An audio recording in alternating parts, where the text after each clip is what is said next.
I'm Catherine Pendleton Wheeler. I'm a senior SOAN major at Lewis and Clark. I'm from Peterborough, New Hampshire, and I spent the summer working here at the Environmental Learning Center at Clackamas Community College as an intern, and I got the internship through the Sustainability Internship class, summer class at Lewis and Clark. And I thought it was a really good opportunity because you get credit through it, through Lewis and Clark. I feel like the best thing I learned from this internship was learning what I want to do and how I want to engage in the world.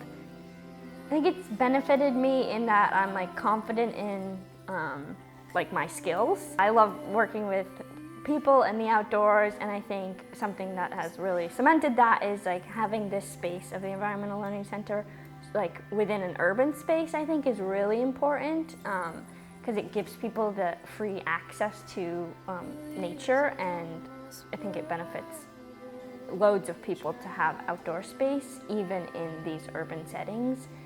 I think sustainability work is important because it is our world.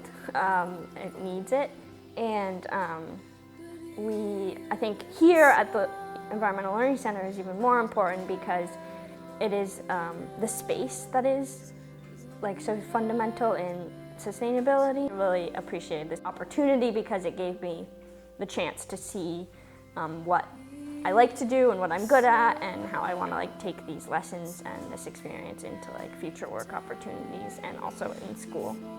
I would say to people wanting to do this type of work, find what you're good at and find something that you really enjoy, because you'll be good at something that you enjoy, and it really engage in the part of environmentalism or sustainability that you find of interest. I feel there's so many opportunities. Being specific and engaging in where you can is important.